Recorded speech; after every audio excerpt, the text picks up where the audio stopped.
Hello everybody, it is Trainboy here, and welcome to a KSP video. So today, as you can see, I'm already launching. This is a Aries 1 rocket. Now, this rocket was a part of the Constellation program in 2006, back when NASA wanted to go back to the moon. But, of course, as you know, the Constellation program was canceled in due time after the shuttle ended, excuse me. Um, But, as you can see here, this is probably the most Kerbal rocket I've ever seen. It's literally just a giant SRB slapped on the bottom of a few liquid boosters, and that is just insane. You can see I'm doing the gravity assist here, starting to turn. This is a very, very different rocket. You can see some of the components used are going to be used still in SLS, like SRBs, and the uh, Steam launch system and capsule. Yes, this thing uses Orion, and I think that's kind of really cool because it just shows that some of the program from this is still around today. But that makes sense since it would have cost a lot of money to make a whole new capsule and stuff. So see, it's getting a little hot. SRB just shut off, and I'm going to detach that, and then I show the J2X engine, which is the second stage, and I just got rid of the launch system. But this system was very much, and then I had a problem with the decoupler not coming off on the top for some reason, which you can later see gets kind of funny. But I'm using the skipper engine on the bottom because it looks a lot like the J2X, and yeah. But excuse me. So we got three Kerbals in there. We're about to do our orbital insertion burn, but the Aries one only ever launched once, and it was under the alias of the Aries 1X. It was an experimental flight. Only ever launched once. It was a success, actually. But this was actually supposed to be a whole set of rockets. It was supposed to be the Aries 1, and I believe the Aries 5. I don't know how 2, 3, or 4, whatever happened to them, but I know 1 and 5 were things. 5 looks a lot like SLS. So you can see that, again, they're using some of the old tech that they designed for the Constellation program in the newer programs, which I think is nice. You can see here about to fire up the main engine. And you can see that coupler that was stuck floated away a little bit, and when we were doing time warp, and now it just flew away as we're doing our orbital transfer. So the other day, I was like, I remember seeing this rocket, and I look up Aries 1, or Aries 5 first, find it, and it's like, no, that's a good-looking rocket, and then I see Aries 1, I accidentally go into Kerbin there by accident. Whoops. Um, but, and then I look up Aries 1, and I see it as like, that is the most Kerbal rocket I've ever seen. So, of course, I had to make it the Kerbal Space Program. It's the only reasonable thing to do. You know what I mean? So, as we get our orbit, we have a periapsis of about 100K, and an apoapsis about also almost 200K. Not 1K, 100K. That would be good if it was 1K periapsis. Be burning up a little bit. So, yeah. Herbals all look like they're having a great time, just having fun. So, the plan for this mission is the same plan that they're having for SLS. It's to get it to the moon, and after they get a good foothold in the moon, then they want to bring it all the way to Mars. So that's what they're going to be doing with it. You can see me here now. This was just going to be a quick fly around the moon, or the Mun. And as you can see, there's a red line coming from it. That's my new Mun base that I just decided to fly there. Now this is like my personal game. I love playing Kerbal Space Program a lot, and I can't wait for the second game to come out very soon. As you can see, it's kind of a mess of different things there. It wasn't as bad. I did a test flight before trying to make sure that everything worked, and I had like 15 things like that would pass by the moon, and I just was like, okay, I'm just gonna have to go with one of these, and I did. So I went with the first one, of course. That's the easiest. So more things about the Aries one. Like I said, the Aries one or the Aries 5 more or less. The Aries 5 was going to be using the same engines that the space shuttle used, and the first human launch of this system was supposed to be in 2014, so 3 years after the last shuttle mission. As we know, that never happened because it got canceled. Now we're working with SLS, and we're hoping that we get the first launch of SLS this year, which, with Crew Dragon being coming up soon, once Crew Dragon is about to happen, I'll probably make a video trying to make a Falcon 9 crewed version, get it to ASS or the Kerbal Space Station, because that's what I have in this game.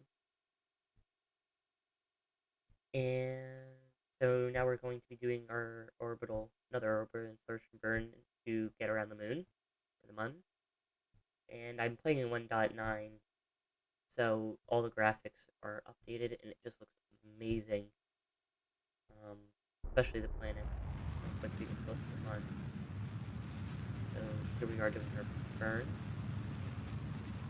Trying to get it circularized, and we have circularized orbit. And now we're gonna have a low pass by the moon.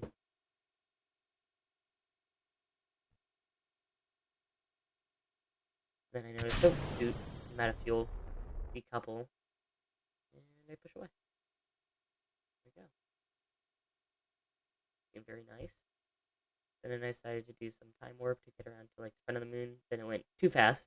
And I was like, oh boy. And I tried to hold it off. And I got as close to the moon as I could. And that's a pretty good shot right there. I like that. Um, so yeah, this is one of the first ever voiceover game videos where like I play a game and then do a voiceover for it. Kind of weird watching it. And I like it. Different. I'm trying to bring new stuff to the channel. Like as you can see for the past two videos about metallic hydrogen and about the Minecraft update. And I should be able to get videos out basically weekly now, I'm hoping is my goal. So yeah, be ready for that. Now we're getting away from the moon, trying to get out of its gravity so we can go back to Kerbin. Another great shot. I was I was doing really good with the shots today. So this is also like my first ever time making a realistic launch vehicle, which was something. I've made tried to make many Falcon 9s, many Saturn 5s, and a few others. So now we're time warping back down where since we got out of the moon's gravitational area, and now we're back with Kerbin, and we're lowering our burn. And we still have a lot of Delta V after this burn. We have about, I'm gonna say, just below 1,000 meters per second of Delta V after this part.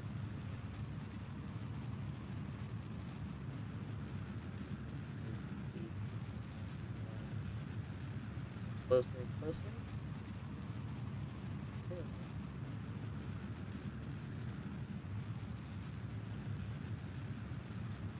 There we go.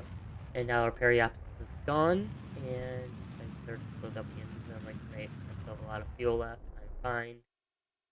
And I just keep on pulling it so it keeps a little bit closer so I can get an ocean landing. Because, like, every American crewed rocket, I'm just looking at Relay 1 that I have there. Like, every American rocket, it always lands in the ocean. Except for this shuttle, you know. And now Starliner, which is, this is going to be the first time that a American rocket lands in the water. Or lands not in the water. That's a regular, like, cone-shaped capsule.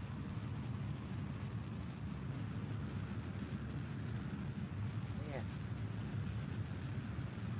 I think it would be really cool to fly on this rocket. It must be scary though, because you just know that you have a giant SRB under you that's pushing you forward like crazy. Also, I found out that Kerbals have really high G-force tolerance because, as you'll see when we go into re-entry, my angle of attack for re-entry was a little high. No, I luckily did not have to do a quick save. So I just ran out of fuel here, and I was like, oh shoot, my staging wrong.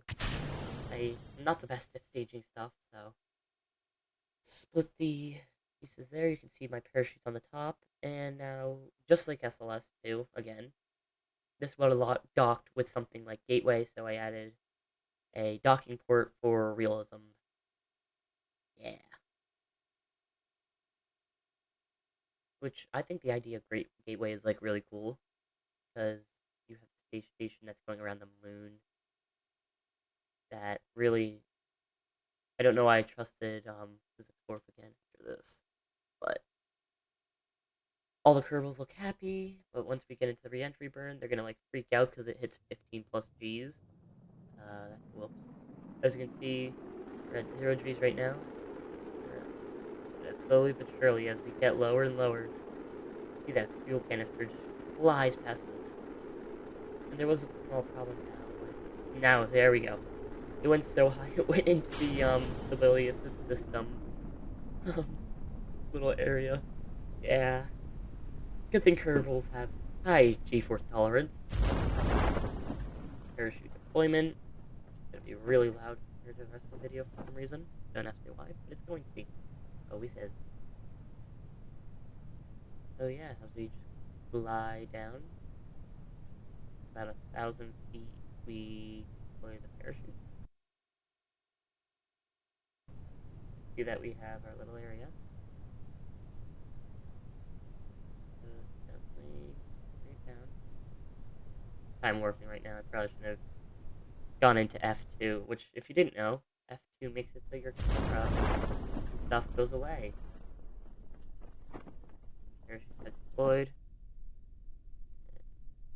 I'm noticing now. So glad I didn't do a landing, because these parachutes were set to deploy at. You can hear that something crashed, but these parachutes weren't set to deploy until 1,000 feet or 1,000 meters. My bad. Use scientific terms because science. And either way, metric is better. Fight me on that. So come in here. It's just like, okay, I'm stop the speed. Whoop, and boom. And we landed. So yeah, I hope you all enjoyed this video. I might do another one. I don't know. Just like doing this. So I hope you all enjoyed, and I'll see you all next time. Goodbye.